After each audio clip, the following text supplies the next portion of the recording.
My name is Tricia Wonderly, and I'm a dental hygienist. I've been practicing for almost 30 years. Gum disease is inflammation, and your mouth is the gateway to the rest of your body. So by properly flossing every day, you have a greater opportunity for overall health and a longer life. So when you start to floss your teeth, you want to take an arm's length of floss. I always wrap my floss around my middle finger, and the reason why is if you use your index finger, which is what most people naturally tend to do, you have a much harder time getting your back teeth.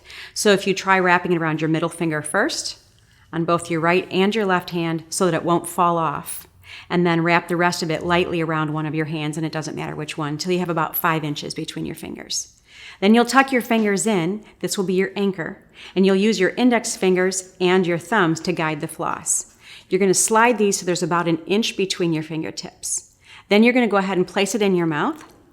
When I go to the back, I might give myself a longer piece of slack so I can put my fingers all the way behind the back of the last tooth. The most important part of flossing is once you get the floss between the teeth, you have to wrap the floss in a C shape around the front of this tooth. Then you want to take your fingers and you want to bring it back so that your fingers are touching both the cheek side and the tongue side of the tooth. So just make sure you're constantly reminding yourself to tuck it in and then go down, scrape it up. So you're going to be sliding it down underneath the gum line until you feel that resistance where the gum line stops the floss. Then scrape it up and go down about 7 times on one side of one tooth. Once you get one side of one tooth done, hug it intentionally very closely to the back side of the other tooth. Again, go down underneath the gum line all the way until it stops. You can either go back and forth 7 times, or you can go down and up 7 times, scraping that plaque layer right off the side of the tooth, and then come out of that side. And you're going to do that between every single tooth. After you've done 1 or 2 teeth, as you can see, you'll have some plaque, so you wrap it up, you take a new clean piece off, and you'll work your way down the whole line of floss. As you go around your mouth, you're going to come to the center teeth, and at that point, you're going to want to switch hands so they don't get tangled up. When you do your upper teeth, it's a little different. I primarily am going to use my index fingers and my thumbs, whereas on the lowers, I almost exclusively use my index fingers. So on the upper teeth, I'll start out by having the thumb using the floss to wrap around the tooth on the cheek side, and either the thumb or the index finger on the roof of your mouth side. So there are going to be some unusual circumstances where regular floss doesn't work for everybody. If you happen to be one of those people and say your fingers are too big for your mouth, or if you have arthritis, this is a tool that you could easily use to floss your teeth. Now, it may not be exactly as precise as using the string, but this will definitely give you benefit in getting the plaque removed from your teeth. This is a dental tool that you simply can place between your teeth. Again, slide it between there. You're going to push forward, go up and down, pull back, go up and down, and bring it out. And this is something you can do between all of your teeth.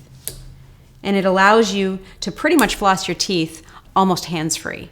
The second tool is very similar to that. This is a dental floss holder. Basically, you can get these at any store. You wrap the floss around the knob, thread it up and over, and then it works the same way, where instead of having to use your fingers to go in your mouth, you place this between your teeth and floss just as before.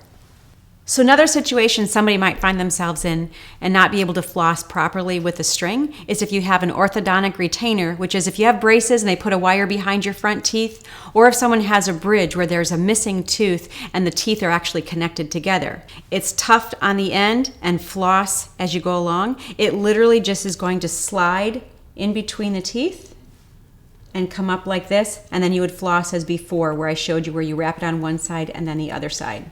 A bridge threader is very similar.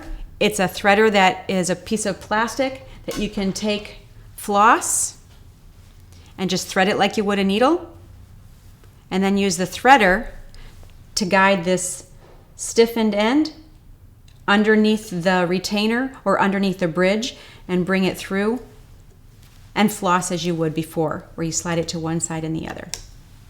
A habit that takes 5 minutes a day can add years to your life, and it can reduce your risk for heart attacks, strokes, diabetes, arthritis, low birth weight children, and even Alzheimer's disease.